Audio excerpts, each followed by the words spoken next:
상상해 보십시오. 어느 날 아침, 전 세계가 충격에 빠졌습니다. 대한민국이 통째로 유럽 한복판에 등장했습니다. 독일과 프랑스 사이, 정확히 유럽의 심장부의 한반도가 그대로 자리 잡은 겁니다. 서울의 마천루, 부산의 항구, 판문점의 군사분계선까지 전부 그대로입니다. 이 순간부터 유럽의 모든 것이 바뀝니다. 군사, 경제, 문화, 기술. 단 하나도 예전과 같지 않습니다. 나토는 긴급회의를 소집하고 러시아는 국경 경비를 2배로 늘리며 중국은 유럽 시장 상실을 우려합니다. 왜 그럴까요? 오늘 우리는 데이터와 팩트로 증명된 가장 충격적인 시뮬레이션을 시작합니다. 만약 대한민국이 유럽 중심에 있었다면 벌어질 일들. 지금부터 23분간 여러분이 몰랐던 대한민국의 진짜 위상을 확인하시게 될 겁니다. 국뽕 넘버원 TV 지금 바로 시작합니다. 한국이 유럽에 등장한 첫날, 나토 본부는 패닉 상태에 빠졌습니다. 이유는 단 하나, 한국군의 실체를 확인한 순간이었습니다. 글로벌 파이어파워 2024년 기준 한국군은 세계 5위입니다.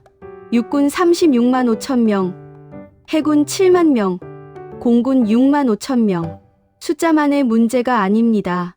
K2 흑표 전차 1,400대, F-35A 스텔스 전투기 40대, KF-21 보람의 120대 양산 예정, 세종대왕급 이지스 구축함 6척. 이 전력이 독일 옆에 그대로 등장한 겁니다. 유럽은 어떻습니까? 독일 육군은 18만 명에 불과하고 전차는 300대도 안 됩니다. 프랑스 공군 전투기의 절반은 30년 이상 노후 기체입니다. 영국 해군은 구축함 6척으로 한국과 동급이지만 예산 부족으로 정비도 제대로 못하고 있습니다. 나토 전체를 합치면 당연히 한국보다 강하지만 개별 국가로 보면 한국은 이미 유럽 최강급입니다. 더 충격적인 건 기술력입니다. 한국은 세계 8개국만 보유한 잠수함 수출국이고 세계 4개국만 개발한 초음속 전투기 보유국이며 세계에서 유일하게 탄도미사일 요격 시스템을 자체 개발한 나라입니다. 이 나라가 갑자기 폴란드 옆에 나타났습니다. 폴란드는 즉시 반응했습니다. 2022년부터 이미 K2 전차 180대, K9 자주포 212문, FA-50 전투기 48대를 계약했던 폴란드는 한국이 이웃이 되자 추가 계약을 3배로 늘렸습니다. 왜냐하면 물류 거리가 사라졌기 때문입니다. 부산에서 출발하던 무기가 이제 육로로 3시간이면 바르샤바에 도착합니다. 루마니아, 체코, 슬로바키아도 즉시 협상 테이블에 앉았습니다. K방산의 가성비는 이미 증명됐습니다. K9 자주포는 미국 M109A7보다 40% 저렴하면서 사거리는 1.5배입니다. K2 전차는 독일 레오파르트 EA7보다 30% 싸면서 능동방호 시스템은 더 앞섭니다. 이제 배송비까지 사라졌습니다. 프랑스와 독일 방산업체는 경악했습니다. 자국 정부가 한국 무기 구매를 검토하기 시작했기 때문입니다. 실제로 2023년 한국 방산 수출액은 17조 원으로 역대 최대를 기록했는데 유럽이 이웃이 되면 이 수치는 50조 원을 넘을 것으로 추정됩니다. 나토 내부에서는 논쟁이 시작됐습니다. 한국을 나토에 가입시킬 것인가? 찬성파는 말합니다. 한국군 50만 전력이 합류하면 나토는 러시아를 압도한다. 반대파는 반박합니다. 한국이 들어오면 전력 밸런스가 무너진다. 프랑스와 독일의 군사적 영향력이 급락한다. 결국 이건 두려움입니다. 유럽 군사 강국들이 한국에게 밀릴 수 있다는 두려움. 그리고 그 두려움은 현실이 됩니다. 한국이 유럽 중심에 자리 잡은 다음 날 삼성전자는 역사적 발표를 했습니다. 유럽 전역을 커버하는 반도체 생산 기지를 서울에서 직접 운영한다. 기존에는 한국에서 배로 45일 걸려 운송하던 반도체가 이제 육로로 48시간이면 베를린에 도착합니다. 유럽 반도체 시장 점유율 1위는 그날로 삼성이 가져갔습니다. 현대자동차와 기아는 더 공격적이었습니다. 폴란드와 체코에 이미 있던 공장을 10배 확장하고 루마니아와 헝가리의 신규 공장 5개를 동시 착공했습니다. 2023년 기준 유럽 자동차 시장에서 현대기아차 점유율은 8%였습니다. 한국이 이웃이 되자 1년 만에 20%를 넘어섰습니다. 독일 자동차 업계는 충격에 빠졌습니다. 폭스바겐, BMW, 메르세데스 벤츠는 긴급 이사회를 소집했지만 답이 없었습니다. 현대차 아이오니고는 독일 전기차보다 30% 저렴하면서 배터리 성능은 동급 최고였고, 제네시스 GV70은 BMW X3와 가격이 같으면서 옵션은 2배 많았습니다. 게다가 이제 AS 센터가 유럽 전역에 한국 본사 직영으로 깔렸습니다. 독일 차의 가장 큰 장점이었던 로컬 서비스마저 한국이 가져간 겁니다. LG 에너지 솔루션과 SK온은 유럽 배터리 시장을 장악했습니다. 유럽연합이 추진하는 탄소 중립 정책에서 배터리는 핵심인데, 유럽 자체 배터리 기술은 한국보다 5년 이상 뒤처져 있습니다. 폴란드 배터리 공장에서 생산된 LG 배터리가 프랑스 르노 전기차에 들어가고, 독일 폭스바겐마저 SK 배터리를 쓰기 시작했습니다. 유럽 정치권은 배터리 주권을 외쳤지만 현실은 냉혹했습니다. 한국 배터리 없이는 유럽 자동차 산업이 멈춥니다. 경제 충격은 여기서 끝나지 않았습니다. 네이버와 카카오가 유럽 IT 시장에 진출했습니다. 유럽인들은 충격받았습니다. 한국은 이미 20년 전에 이런 걸 쓰고 있었다고? 네이버페이 하나로 지하철, 택시, 편의점, 병원비까지 전부 결제되는 시스템. 카카오톡 하나로 뱅킹, 택시 호출, 선물하기, 쇼핑까지 되는 올인원 플랫폼. 유럽은 아직도 앱이 수십 개로 쪼개져 있었습니다. 한국 핀테크 기업들이 유럽 금융시장에 진출하자 젊은 세대는 환호했지만 기존 은행들은 패닉에 빠졌습니다. 토스와 카카오뱅크의 유럽 버전이 출시되자 6개월 만에 가입자 3천만 명을 돌파했습니다. 이제 유럽 청년들의 로망이 바뀌었습니다. 독일에서 일하는 것보다 한국 기업에 취업하는 것이 더 높은 목표가 됐습니다. 삼성과 현대차, 네이버는 유럽 전역에서 채용 공고를 냈고, 독일 명문대 졸업생들이 한국 기업 면접장에 줄을 섰습니다. 프랑스 청년 실업률은 20%인데 한국 기업은 초봉을 40% 더 주고 복지는 2배였습니다. 유럽 정부는 인재 유출을 걱정하기 시작했습니다. 경제 전문가들은 분석했습니다. 한국이 유럽에 오기 전 유럽 GDP 순위는 독일 1위, 프랑스 2위, 이탈리아 3위였다. 한국이 온 지 3년 후 한국이 1위가 됐다. 1인당 GDP 아닙니다. 전체 GDP입니다. 5천만 인구의 한국이 8천만 독일을 GDP에서 추월한 겁니다. 어떻게 가능했을까요? 답은 간단합니다. 한국은 제조업, IT, 반도체, 배터리, 자동차, 조선, 화학 전 분야에서 글로벌 톱 안에 드는 유일한 나라였기 때문입니다. 한국이 유럽 한복판에 자리 잡은 지 6개월 후 파리 샹젤리제 거리의 풍경이 바뀌었습니다.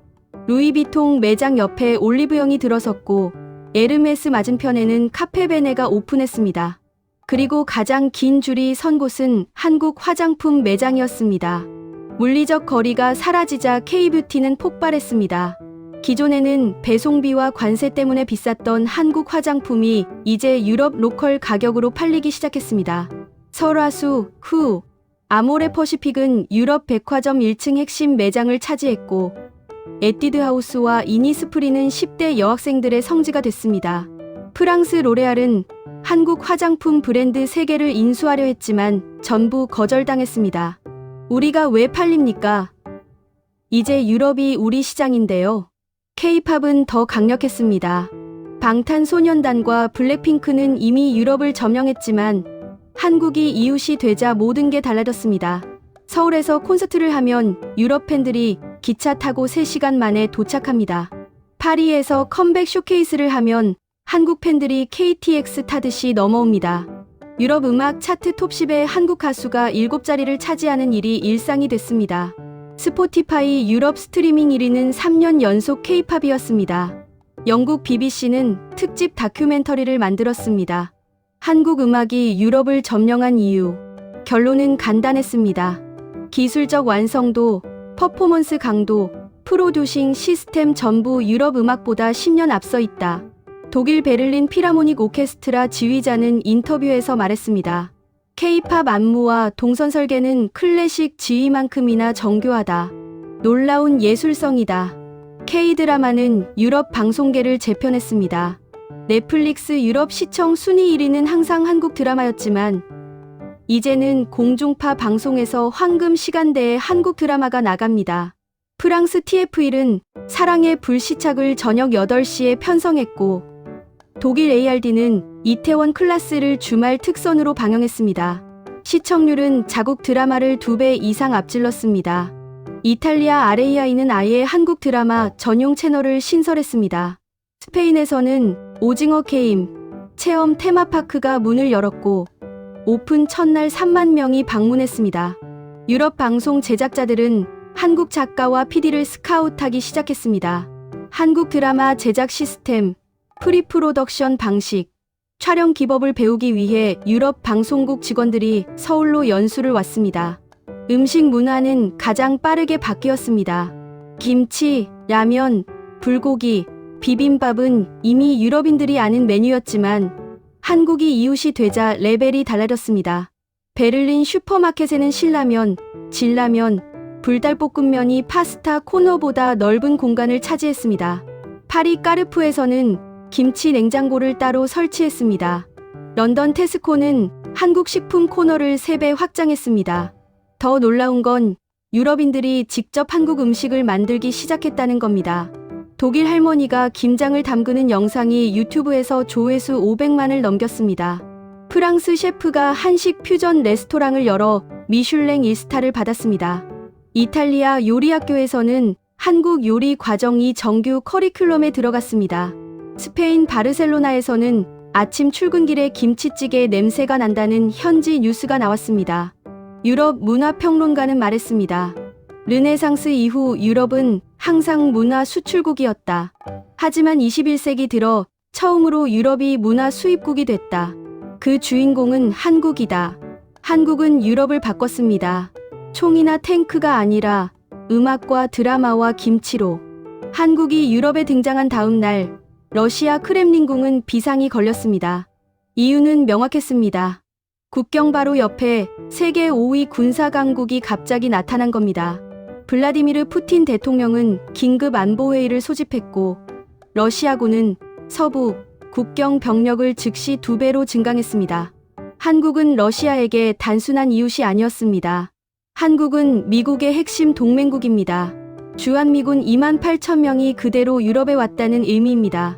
게다가 한국군 자체 전력도 만만치 않습니다.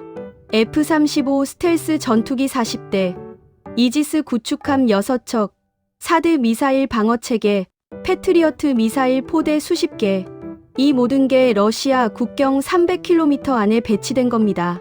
러시아 국방부는 계산했습니다. 한국의 사드 레이더 탐지 범위는 2000km다.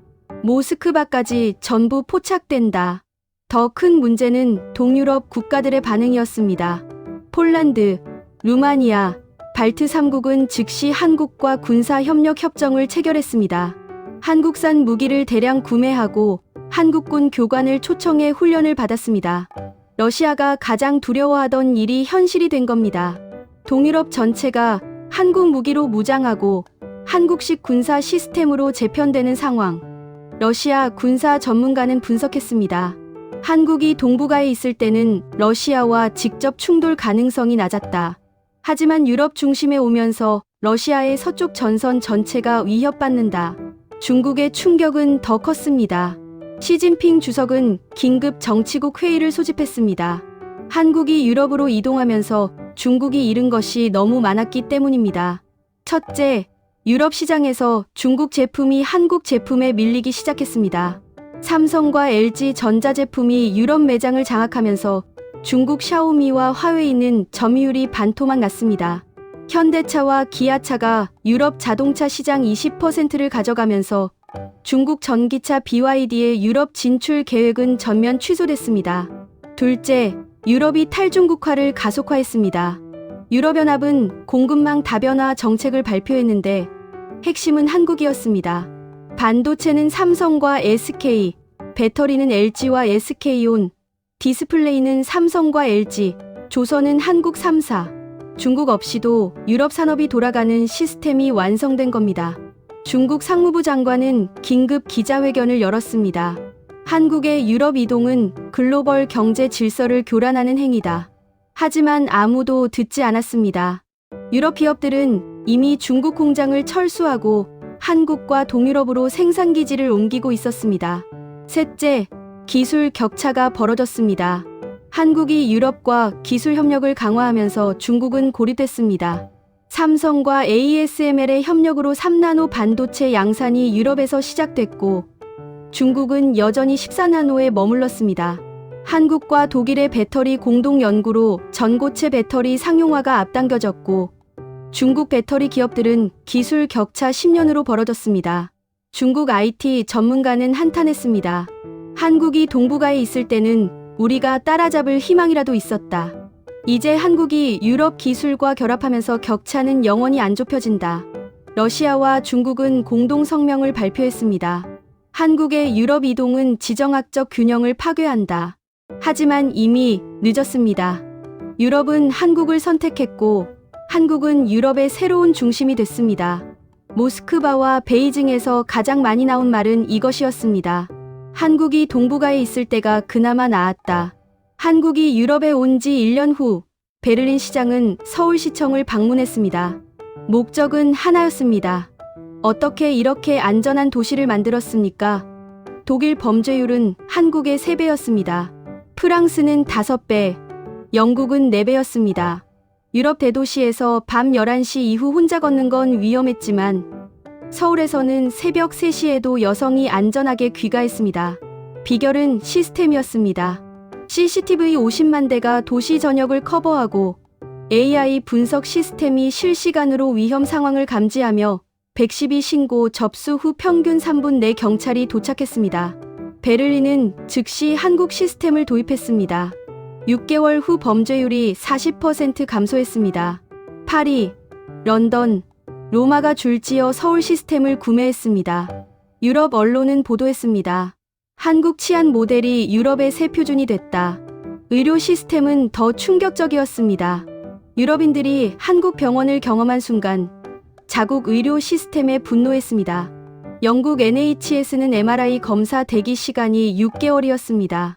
한국은 당일 예약, 당일 검사, 당일 결과 확인이었습니다. 독일은 병원 예약에 3주가 걸렸습니다. 한국은 앱으로 10분 만에 예약 완료였습니다. 프랑스는 의료비 청구서가 2주 후에 우편으로 왔습니다. 한국은 진료 끝나고 나올 때 자동 정산이었습니다. 유럽 환자들은 국경을 넘어 한국 병원으로 몰려왔습니다. 서울대병원 유럽 분원이 베를린에 개원하자 첫 달 예약이 6만 건 넘게 들어왔습니다.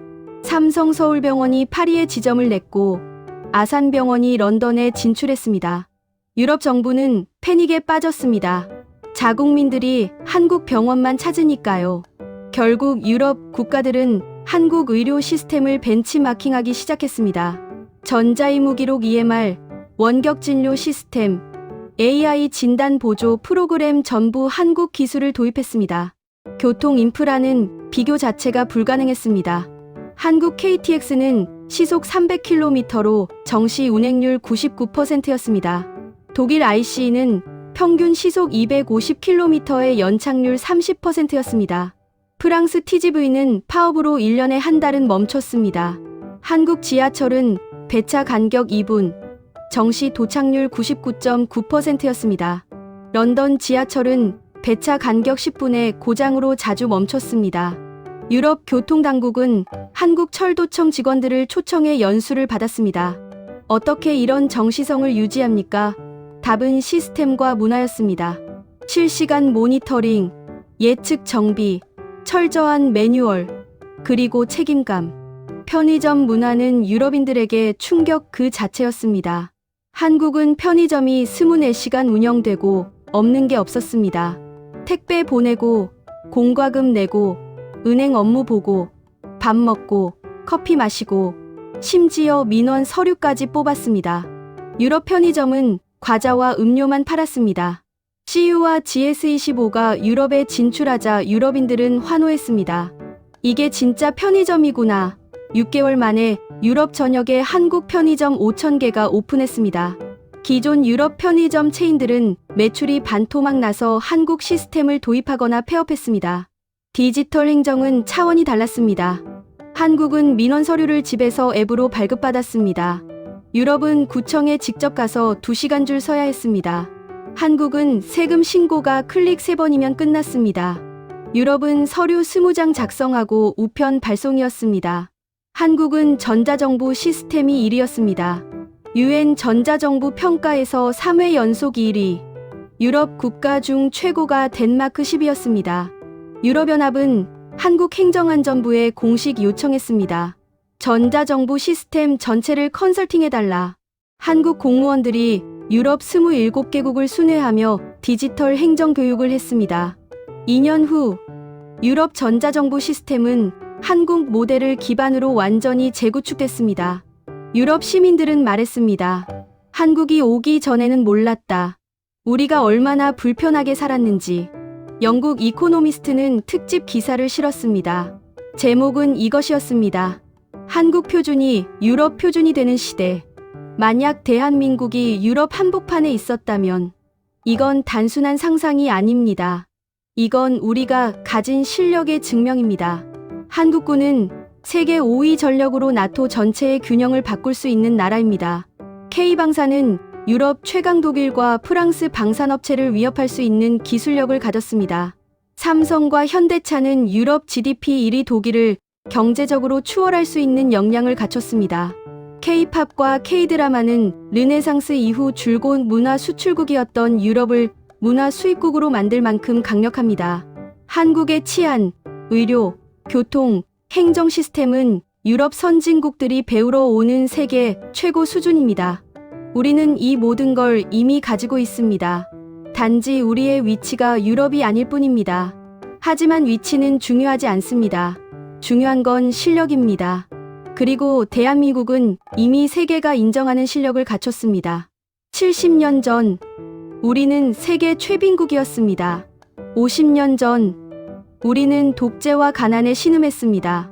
30년 전 우리는 IMF 경제 위기로 무릎 꿇었습니다. 하지만 2025년 오늘 대한민국은 군사 5위, 경제 10위, 문화 강국, 기술 선진국입니다. 만약 한국이 유럽 중심에 있었다면 유럽의 중심국은 프랑스도 독일도 아니었을 것입니다. 그 자리는 단연코 대한민국이었을 것입니다. 하지만 우리는 유럽에 없습니다. 우리는 동북아시아, 세계에서 가장 치열한 경쟁의 한복판에 있습니다. 중국, 일본, 러시아 사이에서 살아남고 성장하고 세계 정상급 국가가 됐습니다. 이게 더 대단한 겁니다. 유럽 한복판이었다면 쉬웠을 겁니다. 하지만 우리는 가장 어려운 위치에서 가장 큰 성과를 만들어냈습니다. 그게 바로 대한민국입니다. 우리는 이미 세계가 인정하는 나라입니다. 우리 스스로 그걸 인정할 시간입니다.